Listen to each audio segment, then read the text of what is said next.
Hey guys, welcome to another video. Blessings here today.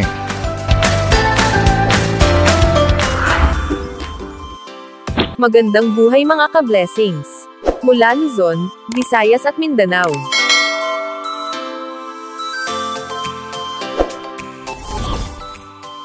Good news mga ka-blessings. Dahil ang payout po ng cash grants para sa mga beneficiaries ng Conditional Cash Transfer Program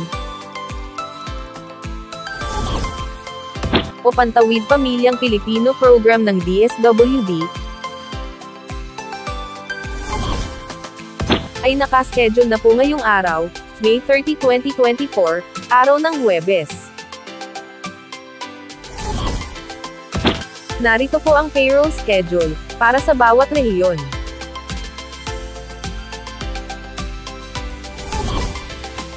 Period 1, 2024, RCCP-CVS Regular.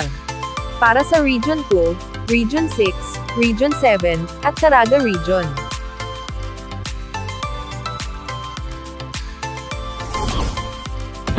Period 1, 2024, Additional 4-piece listahanan 3, Households, CVS Regular para sa lahat ng regions.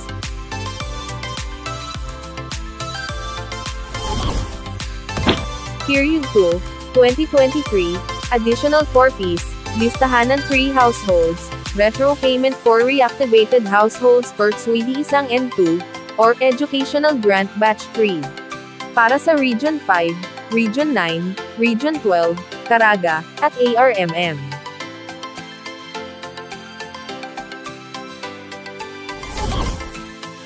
Period 3, 2023, Additional 4-piece, listahanan 3 households, retro payment for reactivated households per SWIDI 1 and 2, for Educational Grant Batch 3. Para sa Region 5, Region 9, Region 12, Caraga, at ARMM.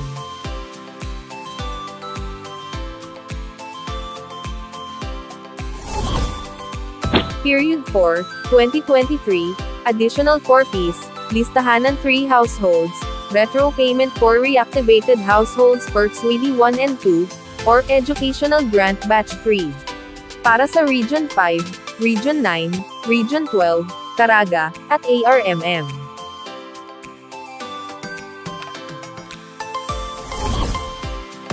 Ang monitoring period po ng P1 ay mula sa buwan ng Pebrero hanggang Marso ngayong taon. Ang monitoring period po ng P2 ay mula sa buwan ng Abril hanggang Mayo. Ang monitoring period po ng P3 ay mula sa buwan ng Hunyo hanggang Hulyo. Ang monitoring period po ng P4 ay mula sa buwan ng Agosto hanggang Setyembre. Ang RCCT, o Regular Conditional Cash Transfer, ay tumutukoy sa isang programa ng cash transfer, na nagbibigay ng regular na tulong pinansyal, sa mga benepisyaryo sa ilalim ng mga kondisyong tinakda ng programa. Ang CVS, o Compliance Verification System, ay ang proseso kung saan sinuri, ang pagtupad ng mga benepisyaryo, sa mga kondisyon ng programa. Ang retro payment po ay ang grants na ibinibigay, upang mapunan ang mga nakaraang buwan na hindi nabayaran, o yung mga na-hold na grants, habang isinasagawa ang assessment. Ngayon ka-blessings, kung alam mong kasama ka sa payout, ay maaari nyo na pong i-check, ang inyong balance account sa Landbank mobile app. Antayin lamang kung pumasok, ang inyong cash grant sa inyong account, dahil tuloy-tuloy po ang crediting ng Landbank sa inyong mga account. Ngayong araw din ka-blessings, May 30, 2024, araw ng Huwebes, ay maaari na po kayong mag-withdraw sa ATM withdrawals sa mga piling Landbank servicing branches na malapit sa inyong lugar. Magbaon po ng payong para hindi mabasa ng ulan. Keep safe always mga ka-blessings. God bless po.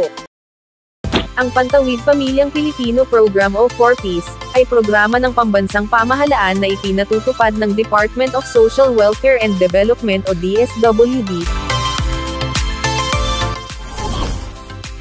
sa pakikipagtulungan sa iba't ibang ahensya gaya ng DepEd, DOH, DILG, at sa mga lokal na pamahalaan. Pinagtibay ang programa sa pamamagitan ng pagsasabatas nito bilang Republic Act 11310. Ayon sa batas, ang 4Ps ang magiging pambansang stratehiya upang mabawasan, at kalaunan ay puksain ang kahirapan sa ating bansa. Ang 4Ps ay namumuhunan sa human capital ng mga mahihirap na sambahayan, sa pamamagitan ng pagpapabuti sa aspeto ng kalusugan, nutrisyon, at edukasyon ng mga kasapi ng programa. Nagbibigay din ang programa ng psychosocial at psychoeducation intervention sa pamamagitan ng family development session, bilang gabay sa unti-unting pag-unlad at pagpapatatag ng kanilang pamumuhay.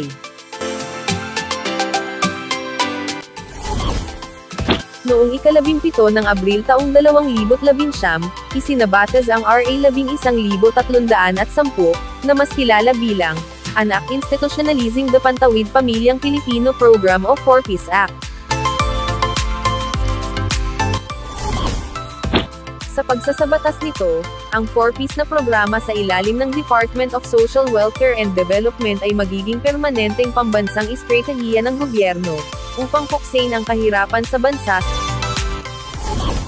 sa pamamagitan ng pagbibigay ng tulong pinansyal sa mga mahihirap na pamilyang Pilipino, upang mapabuti ang kanilang kalusugan, nutrisyon, at edukasyon. Sino-sino ang maaaring maging benepisyaryo ng 4Ps? Ang mga maaaring maging benepisyaryo nito ay mga mahihirap na pamilyang Pilipino, na siyang makakasunod sa mga kondisyon ng programa.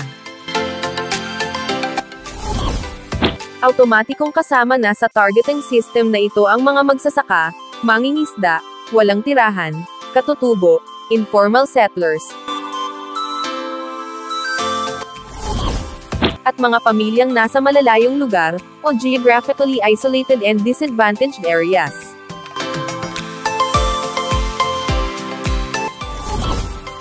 Narito ang mga batayan ng isang pamilya na maaaring makasama sa programa.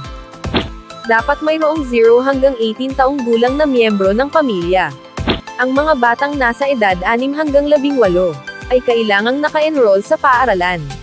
Mayroong miyembro na nagbubuntis sa panahon ng rehistrasyon.